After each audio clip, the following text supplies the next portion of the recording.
اور جس نے ثواب جاریہ شروع کیا، ماشاءاللہ اپنی اولاد کو نیک بنایا، صالح بنایا، لوگوں کی تربیت کی، بچوں کی تربیت کی، تو اللہ تبارک و تعالی ایسا کرم فرمائے گا کہ قیامت تک وہ بچے، پھر ان کے بچے، پھر ان کے بچے، جب تک یہ سلسلہ چلتا رہے گا اور یہ نیکی کا ذوق آگے بڑھتا رہے گا، ثواب جاریہ ہی ثواب جاریہ ہے، نیکیاں ہی لکھی جائیں گی۔ ایک بھائی نے مجھے میسج کیا، بہت مجھے اچھا لگا۔ انہوں نے کہا کہ یہاں ہم اپنے بچوں کو لے کر آتے ہیں، جو چھوٹے بچے ہوتے ہیں ان کو جتنا بھی سمجھایا جائے ادھر بھاگتے ہیں ادھر بھاگتے ہیں، زبردستی ہم اپنے برابر میں بٹھاتے ہیں، پھر بھی توجہ سے نہیں سنتے۔ تو میرے دل میں خیال آیا کہ یہ میرے بچے ہیں، میں ان کی اصلاح کیسے کروں؟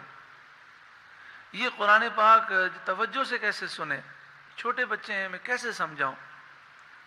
تو کہا، میں نے ان سے کہا کہ بیٹا آپ غور سے سنیں، آپ سے میں رات کو سوال کروں گا، اور اگر آپ روزانہ رات کو مجھے صحیح جوابات دیں گے کہ فلاں واقعہ کیا تھا، آپ مجھے صحیح سنائیں گے، تو میں عید میں آپ کو بہت اچھا تحفہ دوں گا۔ کہتے ہیں الحمدللہ وہ دن ہے اور آج کا دن ہے، میرے بچے جو ہیں وہ کاغذ لے کر آتے ہیں، پین لے کر آتے ہیں، پینسل لے کر آتے ہیں، ساری باتیں نوٹ کرتے ہیں اور رات کو صحیح جواب دیتے ہیں۔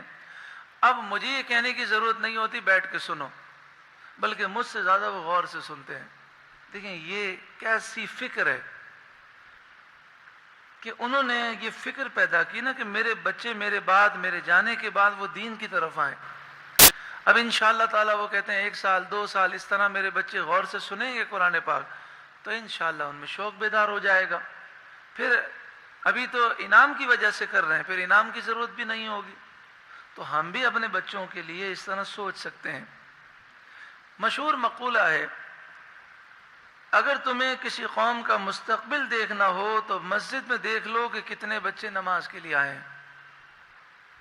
ترکی کے صدر نے ایک طریقہ ایجاد کیا، بڑا اچھا لگا۔ اس نے کہا جو بچہ 40 دن 5 نمازیں با جماعت ادا کرے گا میں اسے انعام دوں گا، اور ٹی وی پر انعام دوں گا، اور اسے سائیکل دوں گا۔ اب صدر کے ہاتھ سے انعام ملے بچے کو ایک بڑا شوق ہوتا ہے، تو ہزاروں بچے جو ہے انہوں نے 40 دن تک 5 نمازیں جماعت سے ادا کی۔ اور یہ قاعدہ ہے کہ اگر کوئی بچہ 40 دن تک 5 نمازیں اگر ادا کر لے تو پھر کبھی نماز جو ہے چھوٹتی نہیں ہے۔ اچھا انہوں نے کیا کہا کہ بھئی آپ مسجد جائیں گے، مسجد میں امام صاحب کو اپنی ڈائری دیں گے اور امام صاحب سگنیچر کریں گے۔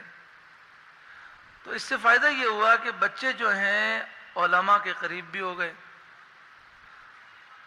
ترکی میں 18,000 مسجدیں بند تھیں، انہوں نے 18,000 مسجدیں کھول دی۔ اب مسجد میں جائے کون؟ تو اس طریقے سے انہوں نے بچوں کو نماز کی طرف لائے، آج وہ مسجدیں آباد ہو گئیں۔ تو ہمیں بھی سوچنا چاہیے ہمارے مستقبل کے متعلق۔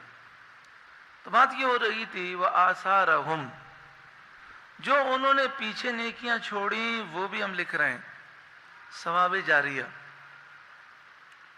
اب ہم کوئی صدر وغیرہ تو نہیں ہے، لیکن مثال کے طور پر ایک مسجد ہے، آپ اس مسجد کے چیئرمین ہیں یا اس مسجد میں آپ کچھ کر سکتے ہیں، تو آپ نے محلے والوں کے لیے ہی مطلب اگر اعلان کر دیا کہ بھئی بچے جو ہیں ڈائری لے کر آئیں، امام صاحب سے سگنیچر کرائیں، جو بچہ 40 دن تک 5 نمازیں با جماعت ادا کرے گا ہم اسے یہ انعام دیں گے۔ تو آپ دیکھیں اگر ہر محلے کے بچے نمازی ہو جائیں، صحیح العقیدہ ہو جائیں، تو یہ یہود و نصارہ یہ اس قوم کو پھر تباہ نہیں کر سکیں گے۔ جب نئی آنے والی نسل دین سے متاثر ہوگی اور دین کی مجاہد ہوگی تو پھر انشاءاللہ تعالی آپ دیکھیں گے کہ ہمارے ملک میں اسلامی انقلاب ضرور آئے گا۔